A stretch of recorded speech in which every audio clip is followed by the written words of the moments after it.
That's Yeah, great. wow, it Yeah, was it was such a well surprise, but thank you. well deserved. Yeah.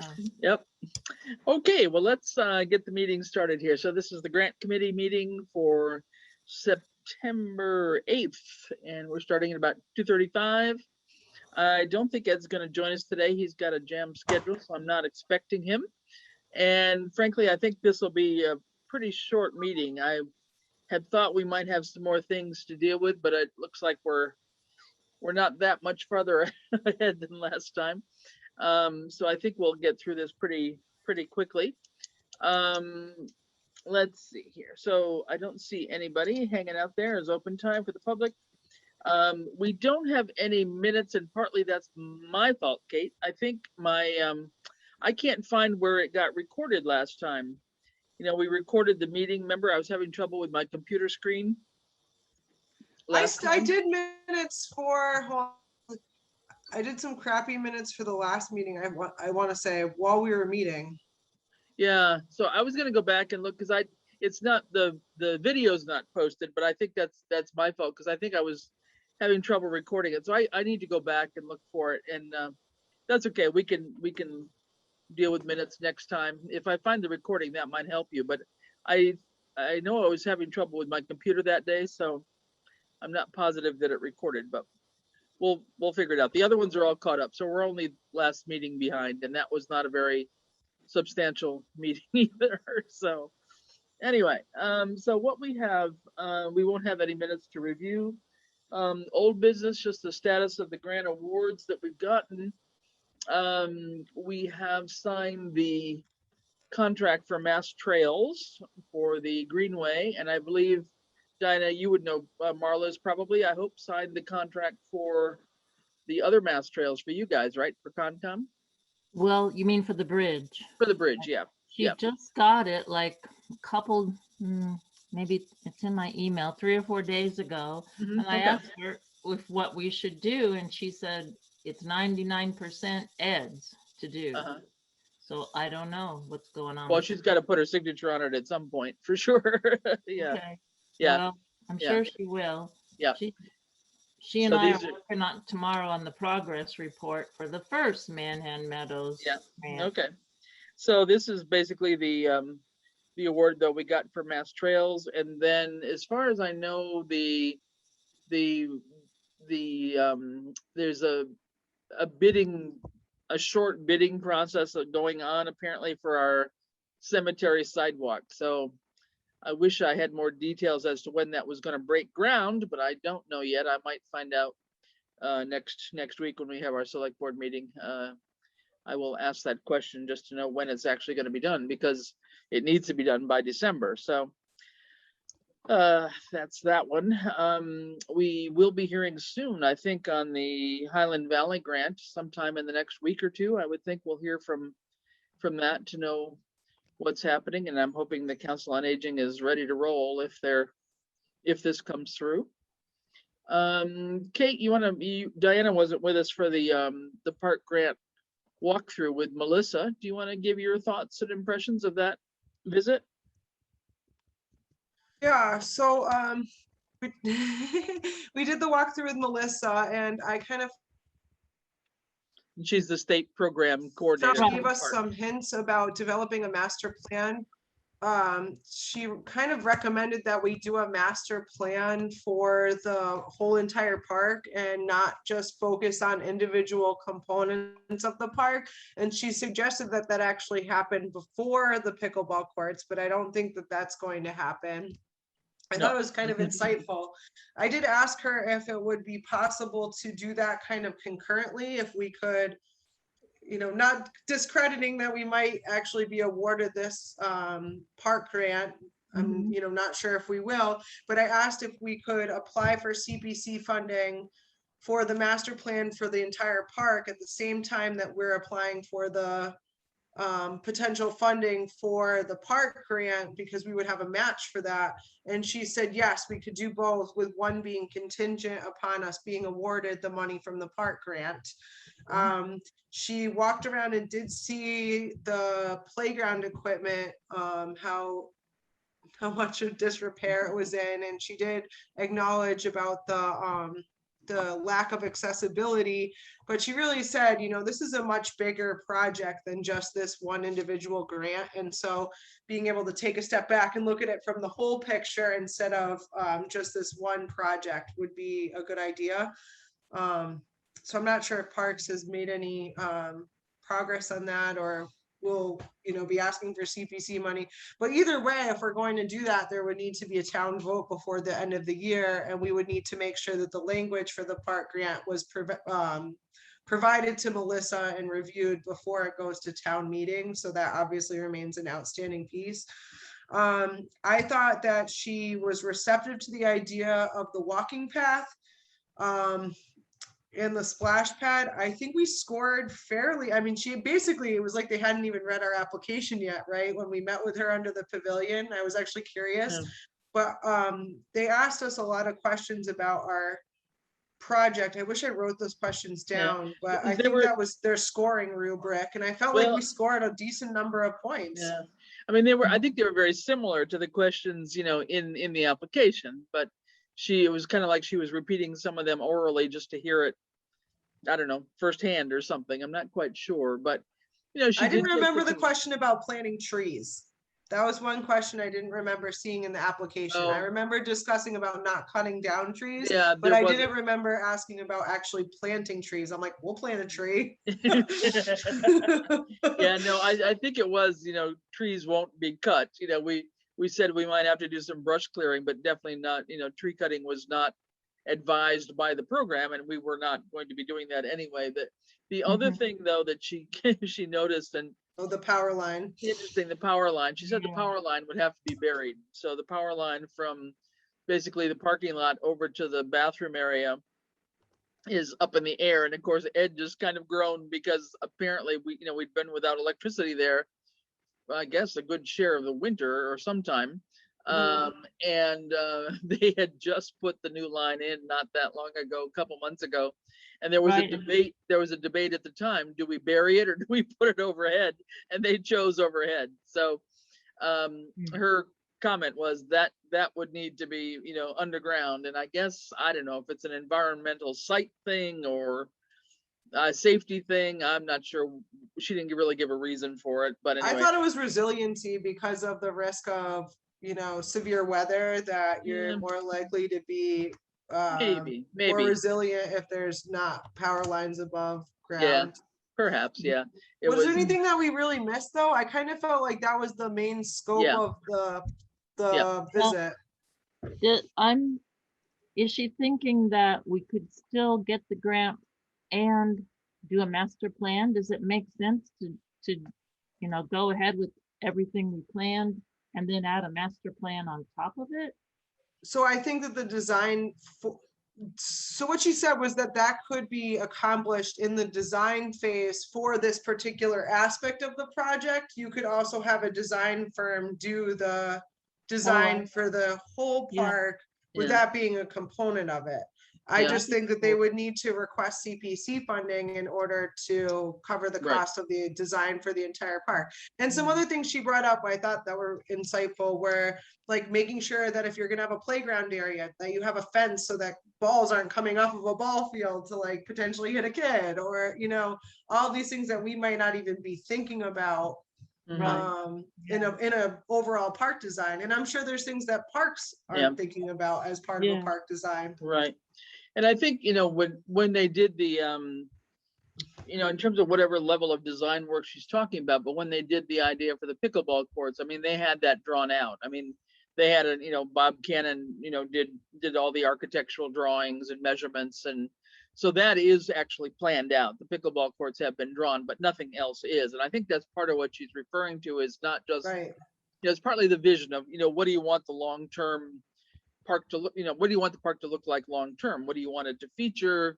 Where does it make sense to put certain things? And then, you know, have somebody really just basically do a landscape design. I mean, I guess that's what I would call it, kind of a landscape architectural design for the whole ball of wax. But then that would allow you to say, okay, well, you know, phase one is, you know, whatever, year 21 to 23, phase two is, you know, 23 to 25, et cetera. And that way it helps you to sort of gauge, or more focus, I guess, focus more on your activities and make your grant, relevant, your grant application relevant to that. So anyway, that's really in Parks' hands. It's not really ours. Right.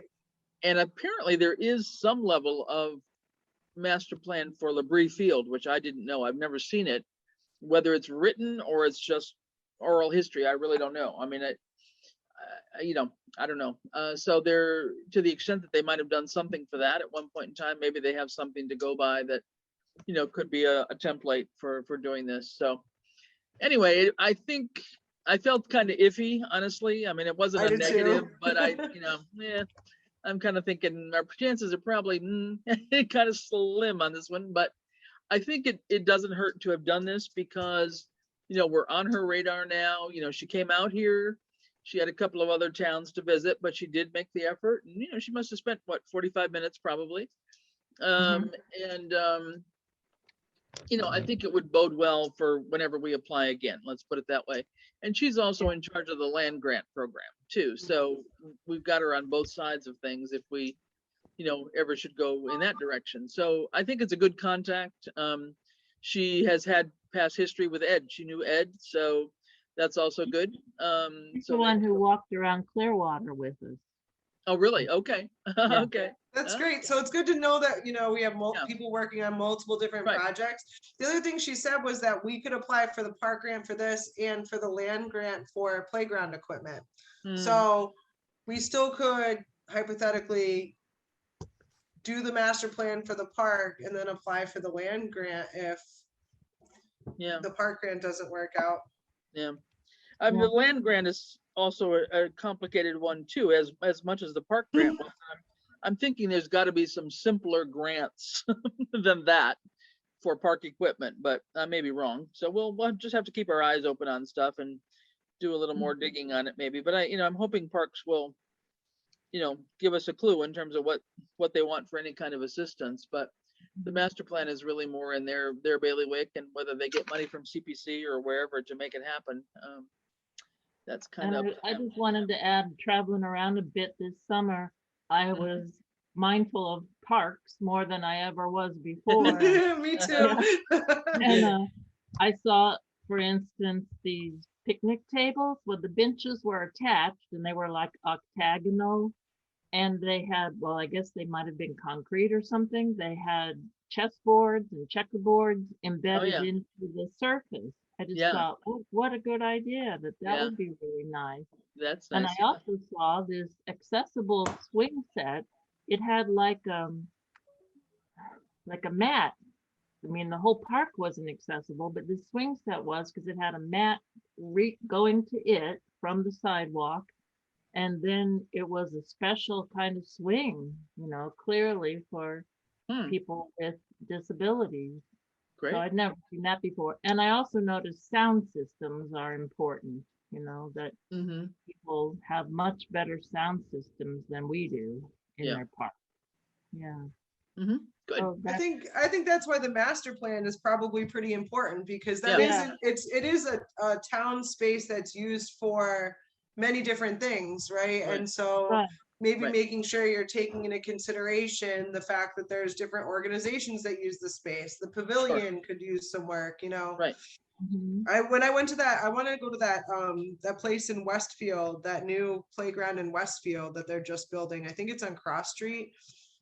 I think it's like an all abilities playground, but I Yeah. think it costs a ton of money. Oh yeah. Well, there's the one in Belchertown too that Dylan had mentioned to us, and that's one I think it would be worthwhile going to see at some point. But I'd gone to one of the little ones in Westfield. There was a little neighborhood one, which is fine, just to see their splash pad. But you're probably talking about a different one. But anyway, I think by doing a master plan, that also allows parks to get more people involved and get a real sense of what's needed and what makes sense for the area, so that it's really well planned out. So anyway, that's about all we can do. We'll keep our fingers crossed until December on that one, but I guess I wouldn't bet the bank on that one. I don't think. So the other things that have come up, just some rehash. the Safe Routes to Schools program. This was the Signs and Lines program, very small amount of money, I think about $6,000 for the school to do just some basic, well, not really traffic control, but just if they needed to put lines in the road to direct traffic or bicycles or whatever, that kind of thing, and other kinds of events, I guess, that they can organize for the kids for bike safety and things like that. So that one is due on the 17th, and I sent a reminder to the school principal and to the chief of police, just saying, I don't know if you guys are, interested in it, if you've had contact with this person from DOT that had been in touch with us, but that one too is really up to them to deal with. I mean, they haven't reached out for help, so they may decide that it's not something they want to do, but they've got about a week to figure that out if they want to do it. And I know the DOT person, this Lucy Friedman Bell, who had contacted both Dan and myself, we've chatted, and so she knows, she knows the town at least, or she knows where we are and knows how to find the school. So we'll leave that alone at the same time. The third one, and Kate, you were kind of copied on this, but Diana and I got more involved in this one. This is the Massachusetts Foundation for the Humanities and the MOMS, which is the Museum on Main Street grant. Yeah, I saw that. That looks very exciting. It does. I mean, we've looked and scratched our heads 50 times over here, and Diana can fill you in on the church part, but we've talked to the library. We had a meeting yesterday with the Council on Aging. The problem is location. It's a great idea to have this traveling exhibit that would come for 6 weeks, and it's all about, the topic this year is Crossroads, sort of the changing rural America, which would really fit Southampton. And they're looking for 6 communities, I think under 12,000 population, is that right, Diana? That's right. Yeah. 6 communities in the entire state. So you'd have to put in a letter of interest by the 24th, and then they would, send you an application if they thought that was even, sort of the top-notch layer of people or towns interested. But it's a 10,000. You can't host it outside of South. If there's no building that would work in Southampton, it's too bad we can't host it. I know, there is nothing. That's our problem. It's a $10,000 grant. It would cover some of the staff time. You'd have to have some training. The exhibit's got to be manned during the time it's open. It's got to be secure, et cetera, et cetera. We thought maybe we could snake it down the hall at town hall, but they said, Chris asked yesterday, they said absolutely not. It needs to all be in one room.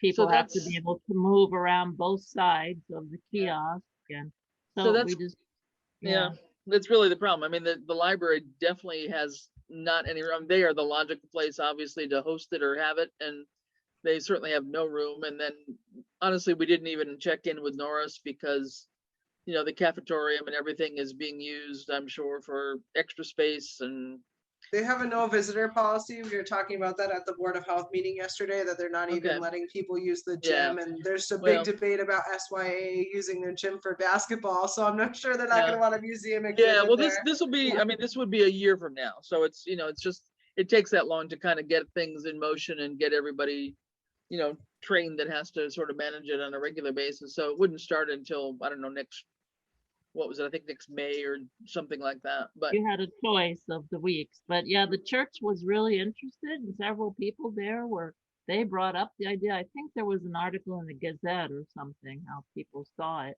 Mm-hmm. But you have to be a registered 501c3, and a church doesn't need to do that to be a nonprofit. So the church is under a different mass general law than that. So could it be hosted by Southampton outside of Southampton? No, I don't. That's a bummer. We certainly never had that impression anyway. No. So we tried, because we thought we measured, part of the senior center yesterday, and it itself doesn't quite have enough space. So we thought, well, maybe something in the hallway and then a portion of the select board room where we meet. And I asked that question right after, and they got right back to me saying, no, not acceptable. So we just don't have 750 square feet. I think we actually do have the door height at the town hall anyway, but that's about it. I mean, there's nothing. And we even asked about, empty commercial space like Peebles, for example. Could we rent a commercial Oh. space? That was a no as well. So I think, Diana, I think we hang it up. I mean, I don't, Yeah, we'll hang it up. We have okay. plenty to do. Yep. But this kind of comes to a tangential question. I was at a church meeting last night and they're talking about spending a lot of money to upgrade the technology in the sanctuary, like TV screens, so that remotely people could, it doesn't always work remotely now and all. And people were saying, yeah, and the town could use it for meetings and stuff, even a town meeting. We couldn't do that at the church, could we? I was thinking, there's no way the town could meet in the church, town committees and town boards. That's a tricky one. We'd have to check on that. I don't know. Well, before they spend all the money, which Yeah. that's mine, I think we should find out. Yeah, exactly. I mean, the good old, separation of church and state, like you've said before. Right. I don't Yeah. know if there's any prohibition I on can't that, though. envision it myself, but yeah, Well, I yeah. thought I'd run it by you. Yeah, no, we can certainly ask the question or two and find out, but I'm not sure about that one. So anyway, I think at this point in time, there's no, the Historical Society would be another 501c3, but they too have got even less space. There's no space, obviously, at Clark Chapman. So, I mean, we just don't have like a community center or a museum, which is where this is usually hosted. So I think we have to pass it by, unfortunately, but it was a nice idea. Yes. So got us all excited, but I think it really would be a nice opportunity because it sounded like part of it would be interactive, kids would enjoy that. I mean, all sorts of things where, you don't have to go to Boston or somewhere else to see something, but A class museum exhibit. Exactly. Yeah. But so maybe this just means we have to get a public safety complex with a big room in it. Yeah, that's it. Yeah, that's it. Or a new senior center with a huge room or something. Yes, exactly. So anyway, we shall see. But so I guess the other thing is just on this community compact IT grant. I'm going to share a screen here on something here. Two things. So hold on. Oopsie, hold on a minute. Where'd you go? I gotta remember how to share my screen. So the Community Compact IT grant is something that's before the tech committee right now. And they are looking at that seriously. It's due in, why can't I share my screen? Okay, this is not helpful. Not helpful. All right, well, I'll try one of these here. So there's two things. We'll talk about, there's two community compact things. So this is not actually the one I'm showing here right now. So the community compact is basically, it's a mutual agreement between a town and the governor's office in Boston, basically to carry out some common project here. So the community IT grant is a very specific one that the tech folks are looking at. And it might be related to things like cybersecurity. It could be things like website upgrade. It could be a variety of things. And that is something that they're going to know more about, I think, as of Friday, because we've set up a phone call with folks in Boston that are managing that program. Or actually something else that, well, it's all tied in. Long story, it's all tied in. We've set up a phone call to learn more about it. Let's put it that way. And I think they will feel like they can manage it, but they were concerned about not having the technical abilities themselves to know some of the things about cybersecurity that might have to be in a grant application. So I think we're going to be solving that idea, because there is, through Pioneer Valley Planning Commission, a municipal IT collaborative, which has been formed for maybe 4 to 5 years now, and it comprises several towns nearby, and they basically are sharing resources and so forth for municipal IT situations, because we're all facing kind of the same level of being behind the 8 ball on IT. So we're going to have a meeting on Wednesday, no, sorry, on Friday on Zoom with the tech folks to hear about that more. What it is that we would have to join as a town. We would have to join the collaborative, and it's a big $400 for our size town. So it's not a big amount. And that would avail us of certain services. And one of those would be a technical assistance provider that's one of their preferred vendors that could help even develop an application, do kind of the scope for like a cybersecurity upgrade, for example. So I think once they have their meeting on Friday, we'll see if they need us or not. They'll need at least Ed or myself to enter the grant in probably, but they may have the ability to have it developed by somebody else and not even need us. So we won't totally know that yet. Maybe I'll wait till Kate comes back in here. I just realized she's gone. Sorry, Kate. I'm listening. Okay, fine. So they may or may not need us depending on this discussion that happens on Friday, but I believe they do intend to try and apply for that, and the window is September 15th to October 15th. So tying into Friday, the person that we'll be talking with the tech committee is a person who runs the PVPC's IT collaborative. And so she's the one that can help provide this technical assistance to the committee that might be the ones that would help them actually develop the grant application, just like Stantec did for us on the cemetery one. So if that works, then that would be great. So we may not have to be completely involved in that one. I'm kind of hoping that's how that would develop. So that would be nice. Yeah, so that's the Community Compact IT grant, which I believe is a maximum of $200,000, if I'm not mistaken.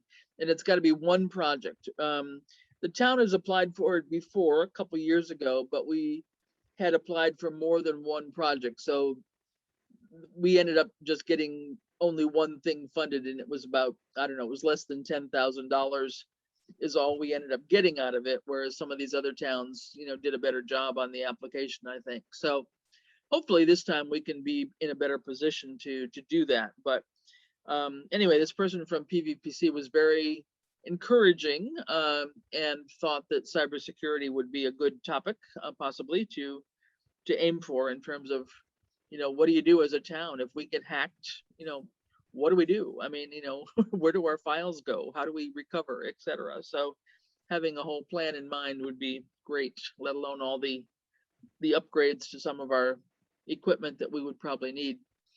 There's also FEMA grants, so they were like, because it's on the FEMA website. I know that one of their focuses is also cybersecurity. So maybe if they were able to develop a project and there was more funding needed, there might be supplemental funding available through FEMA. Yeah, it's just true. I'm hoping that we're not that big, so I mean, I'm hoping that our needs for cybersecurity are not monumental. I mean, when we were talking the other day, they didn't think it would even be maybe 100,000. So that would be well within the envelope of the grant. But I guess we'll have to wait a few more days to learn more about that. So at this point in time, we're kind of on standby, not knowing if they need us or not. And so that's the Community Compact IT. Now there is another thing called the Community Compact Best Practices Grant, and that's part of what I have up here right now. So this is basically a list of best practices in a variety of categories that towns can self-select. So I believe we can only choose 2, and basically we write some sort of it's a memorandum of understanding, I guess I would say, with the state to say, we want to enter into this, and this is what we're going to work on for the next couple of years. This had been done a couple of years ago, I believe, for the personnel handbook that had been developed, the personnel and wage study that had been done. and we haven't had one since, as far as I know. So this would mean, entering into a new best practice of sorts. There's two here that I've pulled out. There's a variety of topics. If I can scroll down, would be a good story. But this is the one, for example, for the information technology. Okay, let me scroll here. Come on.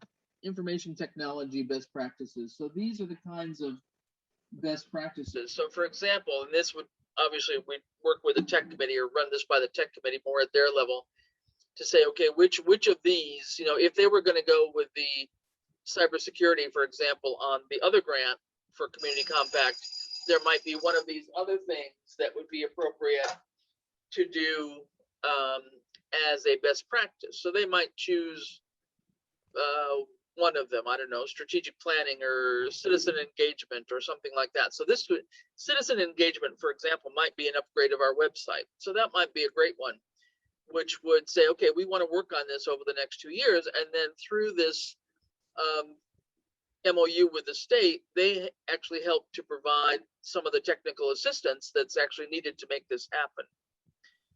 So this best practices thing has been open for a few weeks now. I think it opened sometime in August.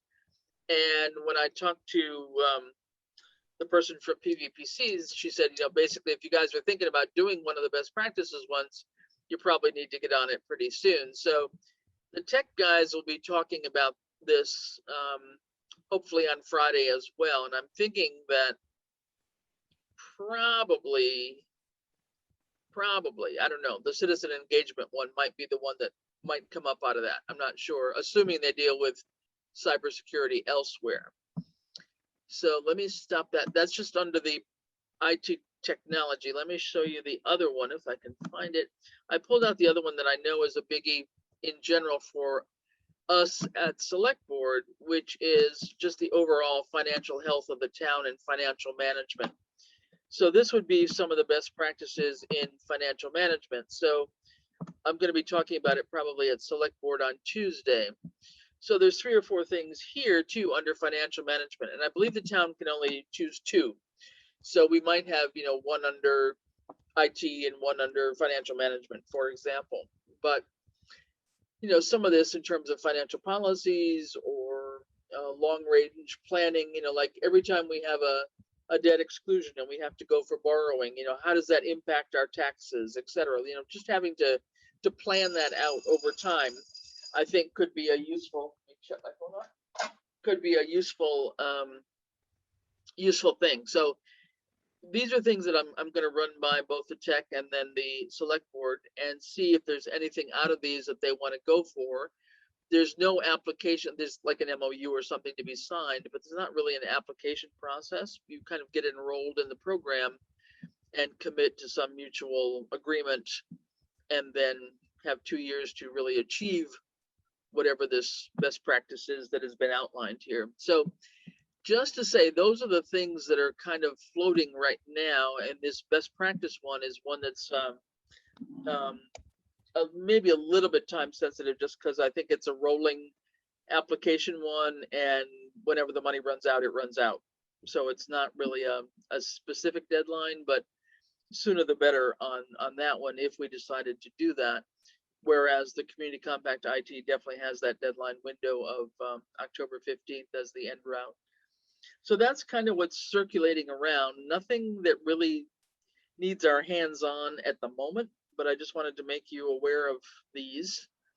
And I think that's all that I know. A lot of the other things, looking at the grant spreadsheet we had done before, some of the other ones we have talked about, from the MVP to the BRIC program, a lot of those are like December, January, February-ish, so they're not immediate, and there hasn't been new information put out for this fiscal year. So it's last year's news that's on the website right now.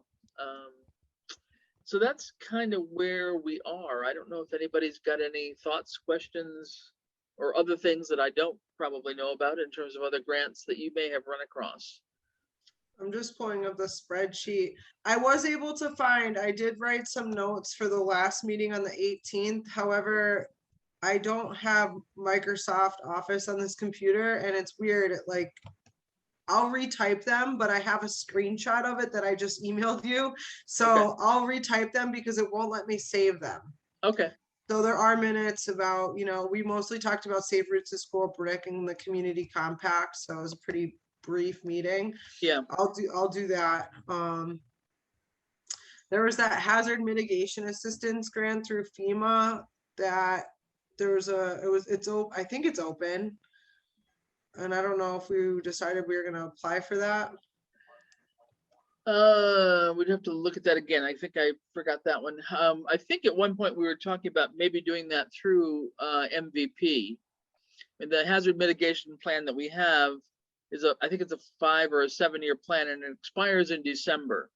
So we actually do need to renew it and have somebody help, a consultant to work with whomever in town to renew it. So probably need to double check that one again before the next meeting, just to see who should be involved in that process. There's a webinar tomorrow from 10 to 11. Really? It says Tuesday, August 31st, and then I put a link to the webinar in the spreadsheet it says tomorrow. This is for the hazard mitigation one? Yeah. Yes. Hmm. I put in a bunch of updates to the spreadsheet with a little bit more current information. And then the Mass Trails grant opens in November. No, we're not gonna do another one right away. Let's see what else opens soon. Are you in the Google Docs, or where are you at? The grant spreadsheet. I know, but is that in Google Docs, or where is that? Because it's under Google Sheets. Google Sheets. Okay. All right, I have to find that, because what I did, I pulled one out at some point. Remember when we had the meeting and I shared I color coded what we had already received and applied for and stuff. If you wanted to share it, I made that saves it. I used a different color, so you know what I had added. If they're in orange. Okay, but what I did saves it as a PDF. It doesn't save it in Google Sheets. It saves it so I couldn't save what I did in Google Docs or whatever. So, I just entered the text in there. Okay, well, all right. Well, I may have to send you what I did, and we may have to play with that a little bit, because I don't know, I just found it hard to work in that for some reason. It wasn't doing what I wanted it to do. But yeah, I mean, those are the only ones. And I think like the brick one is one probably January or something like that. But again, they put out the new notice of grants, a couple months ahead of time. So we should be seeing some of that soon with any kind of webinars or whatever. Yeah, I don't know that I can make tomorrow's webinar. I don't think. Yeah. But, yeah, I kind of doubt it, but you can send it to me and I'll just have it for reference. But I mean, the good thing about just about all these is that even if you don't make the webinar, they've recorded them, so you can always go back in later on and figure out what you're supposed to know anyway. So it's not a real. I'll try to find it. And it says link to join it. Oh, I got it right here. I'll just email it to you. Okay. Yeah, we have been so short in staff here. It's just been crazy. Yeah. So anyway, I don't think there's anything, really pressing that needs us to be involved in. I guess what I would like to suggest is that we don't spend, unless you've got any other items, we don't make this any longer really, and then think about when it would be good maybe to have a next meeting. Knowing that the tech folks are meeting on Friday the 10th, that application for the IT grant opens the 15th, but I'm sure they're not going to be ready on the 15th for any kind of, help if we need to help. So I guess I'm kind of wondering if we could hang off until like the 22nd or something like that.